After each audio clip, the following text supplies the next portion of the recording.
오늘 여행을 바꾸는 여행 트렌드 랜선 북클럽 마지막 시간이에요. 5장인데, 5장 지속 가능성과 여행이 공존할 수 있을까? 사실 이 장도 저는 개인적으로 좀 피드백을 많이 받았던 장인데, 음, 기존에 이제 여행 트렌드나 이런 쪽에서 사실 이걸 좀 되게 다루기를 좀 꺼려하는 분야였다고 저는 보고 있습니다. 예, 그러니까 어떻게 보면은 그렇게 뭐 음, 이게 사실 여행업이랑 지속 가능성이 공존한다는 게 사실은 어려운 일이잖아요. 여행을 한다는 것 자체가 어떻게 보면 이 환경에도 부담을 주고, 어떻게 보면 지역에 사는 현지인들에게도, 삶의 어떤 질이나 이런 것들에 변화를 줄 수 있기 때문에, 특히나 제가 이제, 말씀드리고자 했던 거는 뭐냐면, 이 잠시만요. 화면 조정을 조금 더 해볼게요. 네. 네. 이 지속 가능성과 여행이 공존할 수 있을까? 요 장에서 제가 오늘 조금 보충 설명을 드리려고 하는 이야기가 뭐냐면, 이 발리에서 그 쫓겨나는 디지털 노마드들, 환대 더 이상 무한하지 않다. 요 얘기를 조금 더 자세히 좀 해드려 볼까 합니다. 왜냐면 그 제가 이 책을 쓸 때 이 발리 디지털 노마드 이 사례가 이제 작년부터 이제 나왔던 이야기들인데, 최근에도 너무 정말 똑같은 사례가 계속 나오고 있어요. 그러니까 이가 제가 이제 책에서 소개했던 이런 이야기들이 더 이상 이제 특수 어떤 사례가 아니라 굉장히 좀 많이 이제 일상적으로 일어나는 사례인 것 같아서 좀 씁쓸하기도 하고요. 어떤 거냐면 로스앤젤레스 타임즈에서 7월 20일자로 이제 뉴스가 난 게 뭐냐면, 뉴스 제목이 아주 뭐 무시무시합니다. 이 미국인들이 멕시코 시티에 흘러 넘치고 있는 거죠. 그래서 몇몇 현지인들, 멕시코인들은 그들이 집으로 돌아가기를 바란다. 이런 뉴스입니다. 이게 7월 27일이니까 되게 최근 뉴스죠. 멕시코는 원래 미국인들에게 굉장히 인기 있는 여행지입니다. 뭐 칸쿤 이런 데 들어보셨죠?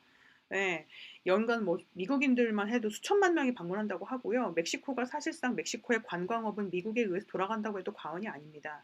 그런데 최근 몇 년 동안은 이제 무슨 일이 일어나는 거냐면, 어, 실리콘밸리나 이렇게 IT 쪽에서 근무하는 사람들이 그 원격 근무를 할 수 있다 보니까, 그리고 너무 생활비가 비싸다 보니까, 여기서 지금 LA 타임즈에서 나온 거는 캘리포니아 사람들을 말하는 건데, 지금 캘리포니아 쪽도 너무 임대료가 비싸다 보니까 조금 더 체류 비용이 저렴한 데를 찾다 보니까 멕시코로 간다는 거예요.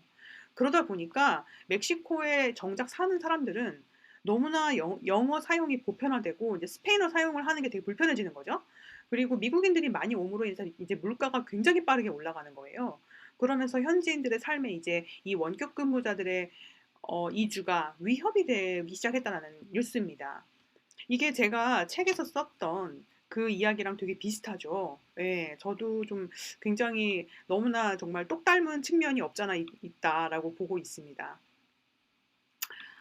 어, 뭐 이미 지금 그 멕시코에서 살기 좋은 지역들, 여기가 좋다라고 소문이 난 지역들은 임대료가 가파르게 오르고 있고요. 그리고 그 에어비앤비를 통해서 보통 한 달, 두 달씩 이렇게 장기 렌트를 하게 되잖아요. 그러면 기존에 월세를 내던 멕시코인들보다 에어비앤비로 장기 임대를 하는 사람들이 아무래도 돈을 더 많이 내지 않겠습니까? 그러다 보니까 기존에 거기서 거주하던 임대인들 다 쫓겨나는 거예요. 임차인들이. 그래가지고 전형적인 지금 그 젠트리피케이션이 멕시코 시티에서 벌어지고 있는 겁니다. 그리고 조금 더 좀 심각한 거는 길거리 음식점들이나 작은 그 현지인들을 위한 가게들이 아주 미국인들을 위한 막 세련된 비건 카페 같은 거 있잖아요. 막 오트밀크 라떼, 뭐 아보카도 토스트 이런 걸 판매하는 미국인들을 위한 카페로 바뀌고, 필라테스 스튜디오, 코워킹 스페이스, 예, 우리한테도 참 익숙한 단어들이죠. 이런 것들처럼 미국인들이 장기 체류하는데 필요한 시설로 바뀌면서 멕시코인들은 도저히 이용할 수 없는 그런 도시로 지금 바뀌어가고 있는 겁니다.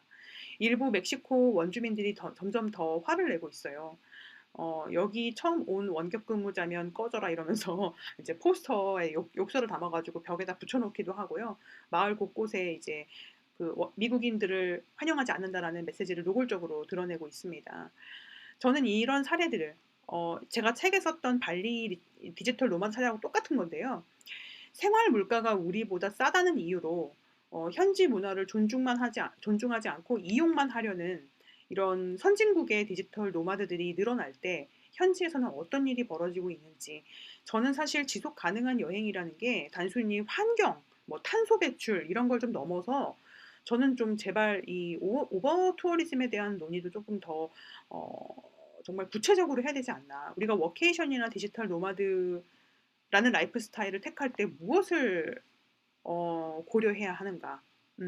현지 문화에 대한 이해라던가, 현지 문화를 최대한 우리가 받아들이고 거기서 융화돼서 살아가는 방법을 익혀야 된다라는 그런 부분들이 좀 더 논의가 돼야 된다는 생각을 해서 저도 이제 이 5장을 지속 가능성을 반드시 좀 환경 문제로만 논할 게 아니라 조금 더 폭넓게 삶의 질이나 이런 것들, 그리고 식민지화라고 하거든요. 지금 여기서는 멕시코에서는 좀 그런 것들에 대한 논의도 좀 있어야 되지 않나. 이제 우리도 이제 선진국 대열에 이제 들었다고 볼 수 있는 거잖아요. 그러다 보니까 요즘 최근에 다시 이제 워케이션이나 노마드 하시려는 분들이 이제 저렴한 나라로 가서 이제 물가 자기가 즐기고 있는 저렴한 물가들을 지금 인스타그램에 좀 많이 올리고 계시더라고요.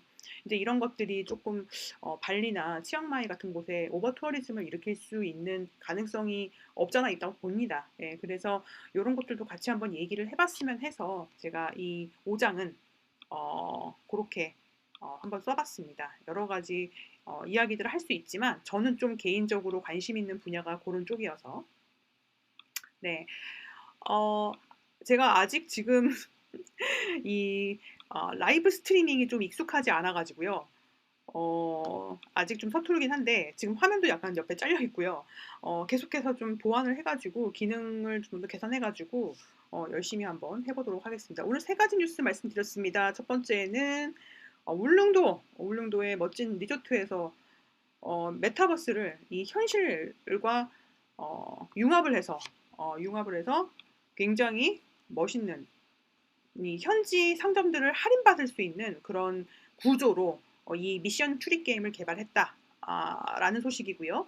두 번째 뉴스는 한국인들이 올 상반기에 많이 사용한 어플, 야놀자 여기어때 여행만 다루는 어플들보다 일상과 밀착된 어플들일수록 좀 더 많은 사람들이 사용하는 큰 비즈니스가 되고 있다는 말씀드렸고요.